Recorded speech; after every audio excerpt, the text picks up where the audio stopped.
হজরত ইব্রাহিম আলাইহি ওয়াসালামের পিতা আজর ছিলেন একজন কঠোর মূর্তি পূজক। তিনি নিজে মূর্তি তৈরি করতেন এবং সেগুলোর পূজা করতেন। একদা হজরত ইব্রাহিম আলাইহি ওয়াসালামের পিতা আজর যুবক ইব্রাহিমকে ডেকে বললেন, বাবা ইব্রাহিম, তুমি এই মূর্তিগুলো বাজারে নিয়ে গিয়ে বিক্রি করে আসো। যুবক হজরত ইব্রাহিম আলাইহি ওয়াসাল্লাম তখনও নবুজাত পাননি। তিনি কৌতূহলবশত তার পিতাকে জিজ্ঞেস করলেন, আব্বাজান, এই মূর্তিগুলোর শক্তি এবং ক্ষমতা কি? ছেলের মুখে এমন কথা শুনে পিতা আজর বললেন, এই মূর্তিগুলোর শক্তি এবং ক্ষমতা হল, এই মূর্তি আসমান জমিন পৃথিবীর সব কিছু সৃষ্টি করেছে, এমনকি আমাদেরকেও সৃষ্টি করেছে। এই মূর্তিগুলো হলো আমাদের খোদা, তাই এই মূর্তিগুলোর উপাসনা এবং প্রার্থনা করতে হবে। এই বলে আজর সেই মূর্তিগুলোকে একটি ঝুড়িতে ভরে ইব্রাহিম আলাইহি ওয়াসাল্লামের মাথায় তুলে দিল। অতঃপর হজরত ইব্রাহিম আলাইহি ওয়াসাল্লাম মাথায় করে সেই মূর্তিগুলো নিয়ে বাজারের উদ্দেশ্যে রওনা দিলেন। প্রতিমধ্যে রাস্তায় যুবক ইব্রাহিম আলাইহি ওয়াসাল্লামের প্রসাবের তলও হল। তাই হরত ইব্রাহিম আলাইহি ওয়াসাল্লাম মাথা থেকে ঝুড়িটি নামিয়ে রাস্তায় একপাশে রেখে প্রসাব করতে গেলেন এবং কিছু সময় পর ফিরে এসে তিনি দেখেন যে মূর্তিগুলোর শরীর পানিতে ভেজা। এমন দৃশ্য দেখে হজরত ইব্রাহিম আলাইহি ওয়াসাল্লাম মূর্তিগুলোকে জিজ্ঞেস করতে লাগলেন, কি ব্যাপার, তোমাদের শরীর পানিতে ভেজা কেন? কিন্তু মূর্তিগুলো তার কোনো উত্তর দিল না। কিছুক্ষণ পর হরত ইব্রাহিম আলাইহি ওয়াসালাম খেয়াল করে দেখলেন যে তার পাশে একটা কুকুর দাঁড়িয়ে রয়েছে এবং তখনও সে কুকুরের নিচ দিয়ে টপটপ করে পানি পড়ছে। এ দৃশ্য দেখে হরত ইব্রাহিম আলাইহি ওয়াসাল্লামের বুঝতে আর বাকি রইল না যে এ কুকুর প্রসাব করে দিয়ে এই মূর্তিগুলোর শরীর ভিজে দিয়েছে। অতঃপর হজরত ইব্রাহিম আলাইহি ওয়াসাল্লাম এবার রাগান্বিত কণ্ঠে চিৎকার করে বলতে লাগলেন, কি ব্যাপার, তোমরা নাকি খোদা এ সুন্দর আকাশ জমিন সবকিছু সৃষ্টি করেছ, মানুষকে সৃষ্টি করেছ, তাহলে এ সামান্য কুকুরের হাত থেকে তোমরা নিজেকে রক্ষা করতে পারলে না কেন? কুকুর যখন তোমাদের শরীরে প্রসব করছিল তখন তোমরা এখান থেকে দৌড় দিলে না কেন? অথবা কুকুরকে তাড়িয়ে দিলে না কেন? তোমরা কেমন খোদা, তোমরা নিজেকে নিজে রক্ষা করতে পারো না? এ বলে হরত ইব্রাহিম আলাইহি ওয়াসালাম রাগান্বিত অবস্থায় মূর্তির ঝুড়িটা নদীতে নিয়ে গিয়ে ফেলে দিল এবং মূর্তিগুলোকে নদীর পানিতে চুবিয়ে চুবিয়ে গোসল করে তাদেরকে সারিবদ্ধভাবে দাঁড় করালো। এরপর হরত ইব্রাহিম আলাইহি ওয়াসালাম সে মূর্তিগুলোকে বলতে লাগলেন, তোমরা যদি সত্যিই খোদা হয়ে থাকো তাহলে এখান থেকে বাজার পর্যন্ত তোমরা হেঁটে হেঁটে যাবে, আমি সামনে হেঁটে যাব আর তোমরা আমার পেছনে পেছনে হেঁটে যাবে। এ বলে হরত ইব্রাহিম আলাইহি ওয়াসালাম হাঁটা শুরু করলেন। কিন্তু কয়েক কদম হাঁটার পর তিনি পেছনে তাকিয়ে দেখেন যে মূর্তিগুলো সে আগের জায়গায় দাঁড়িয়ে আছে। হরত ইব্রাহিম আলাইহি ওয়াসালাম এবার আরও রাগান্বিত অবস্থায় তাদের বলতে লাগলেন, তোমরা কিসের খোদা? তোমরা এত সুন্দর মানুষ সৃষ্টি করেছ, জমিন সৃষ্টি করেছ, আসমান সৃষ্টি করেছ, তাহলে তোমরা নিজে নিজে হাঁটতে পারো না কেন? তোমাদেরকে আমি কিছুতেই খোদা বলে স্বীকার করি না। অতঃপর হরত ইব্রাহিম আলাইহি ওয়াসাল্লাম এবার একটি রশি বের করলেন এবং সবগুলো মূর্তির কোমরে রশি বাঁধলেন। রশির একটি দিক নিজের হাতে রেখে টান দিয়ে বাজারের দিকে সেই মূর্তিগুলোকে টেনে হেঁচড়ে নিয়ে যেতে শুরু করলেন। বেশ কিছুক্ষণ পর বাজারে পৌঁছে তিনি দেখেন যে মূর্তিগুলোর অবস্থা খুবই বেহাল। কোনোটার হাত নেই, কোনোটার পা নেই, কোনোটার মাথা নেই। তারপরও তিনি সেই মূর্তিগুলো বিক্রি করার জন্য বসলেন। কিন্তু দীর্ঘক্ষণ বাজারে বসে থাকার পরও তার একটি মূর্তিও বিক্রি হল না, কারণ মূর্তিগুলো ছিল ভাঙ্গা, আর ভাঙ্গা মূর্তিকেই বা কিনবে? অবশেষে হরত ইব্রাহিম আলাইহি ওয়াসালাম সেই মূর্তিগুলোকে ঝুলিতে ভরে বাড়ির দিকে রওনা দিলেন। বাড়িতে পৌঁছার পর তার পিতা আজর তাকে জিজ্ঞেস করল, কি ব্যাপার, তুমি তো একটি মূর্তিও বিক্রি করতে পারোনি? পিতার কথা শুনে হরত ইব্রাহিম আলাইহি ওয়াসালাম বললেন, মূর্তি কি করে বিক্রি হবে? এই ভাঙ্গা মূর্তি কেউ কি আর বাজারে কিনবে? তখন আজর তাকে বলল, মূর্তি ভাঙ্গা কেন? তুমি তো ভালো মূর্তি বাড়ি থেকে নিয়ে গেছো। হরত ইব্রাহিম আলাইহি ওয়াসালাম তখন বললেন, আমি যখন এই মূর্তিগুলোকে বাজারে নিয়ে যাচ্ছিলাম তখন আমার মাথার উপরে রাখা ঝুড়িতে এই মূর্তিগুলো মারামারি শুরু করে দিয়েছিল। একজন মূর্তি বলতে লাগলো আমার শক্তি বেশি, অপর আরেকজন বলতে লাগলো আমার শক্তি বেশি। তারা এভাবে নিজেদের মধ্যে ক্ষমতা এবং আধিপত্য বিস্তারের জন্য মারামারি শুরু করলো। মারামারি করতে গিয়ে সকলের হাত পা মাথা ভেঙে গিয়েছে। তারা এ ভাঙ্গা মূর্তি তো বাজারে কেউ কিনবে না। অতঃপর ইব্রাহিম আলাইহি ওয়াসালামের কথা শুনে আজর বলল, ইব্রাহিম, তুমি কি আমাকে বোকা পেয়েছ? এই মূর্তিগুলো কি করে নিজেদের মধ্যে মারামারি করতে পারে? তাদের তো মারামারি করার কোনো ক্ষমতা নেই, তাদের তো শরীরে কোনো শক্তি নেই। তখন হরত ইব্রাহিম আলাইহি ওয়াসালাম বললেন, আব্বাজান, এই মূর্তির শরীরে যদি কোনো শক্তি না থাকে, নিজেকে হেফাজত করার মতো যদি ক্ষমতা না থাকে, তাহলে এই মূর্তি কি করে এত সুন্দর আসমান জমিন সৃষ্টি করেছে? তাহলে এই মূর্তি কি করে মানুষের খোদা হতে পারে? আপনি কেন এই মূর্তিকে খোদা মানেন এবং এই মূর্তির উপাসনা করেন? হরত ইব্রাহিম আলাইহি সালামের মুখে এরকম যুক্তি শোনার পর আজর কোনো উত্তর দিতে পারল না। তাই আজর চুপ হয়ে সেখান থেকে চলে গেল। হজরত ইব্রাহিম আলাইহি সালাম প্রকৃত রবের সন্ধানে নিজেকে আত্মনিয়োগ করেছিলেন।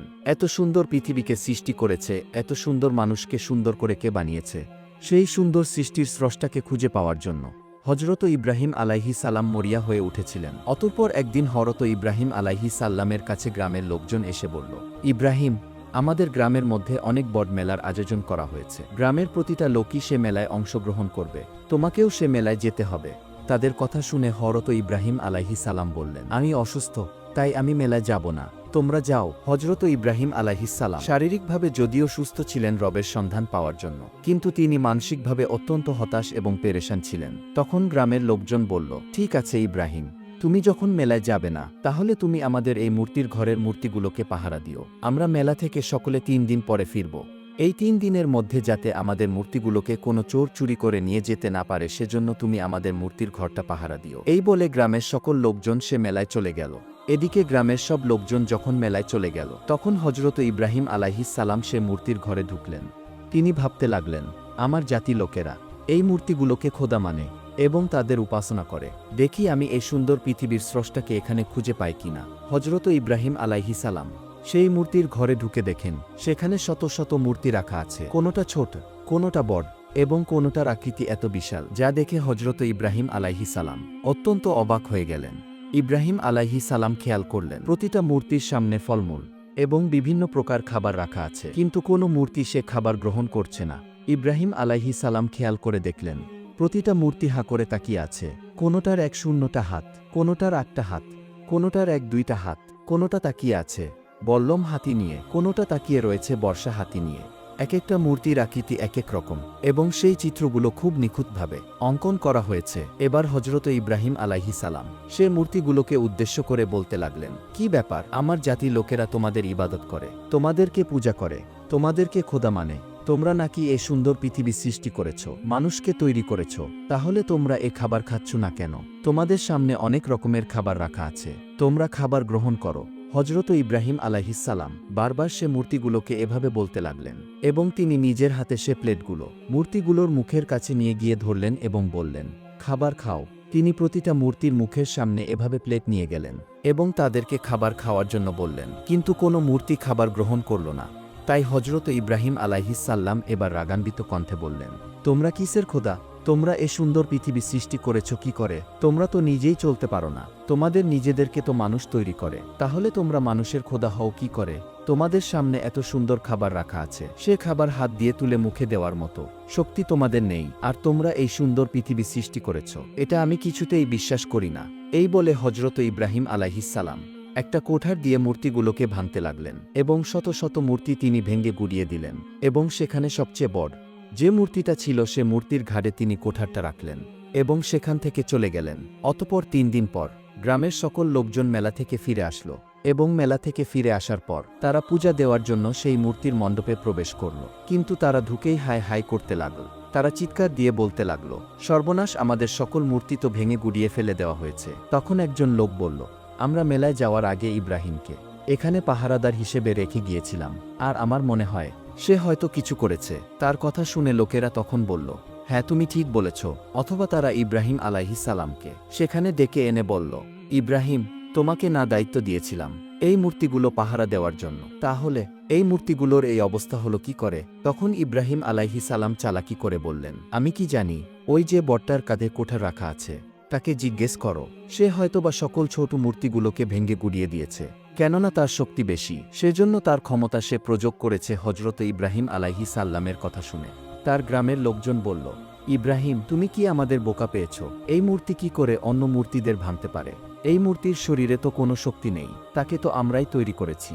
এটা শুনে ইব্রাহিম আলাইহিস সালাম বললেন, এই মূর্তির শরীরে যদি কোনো শক্তি না থাকে, তাহলে এই মূর্তি কি করে তোমাদের খোদা হতে পারে? যে মূর্তিকে তোমরা নিজেরাই তৈরি করেছ, তার উপাসনা তোমরা কেন করছো?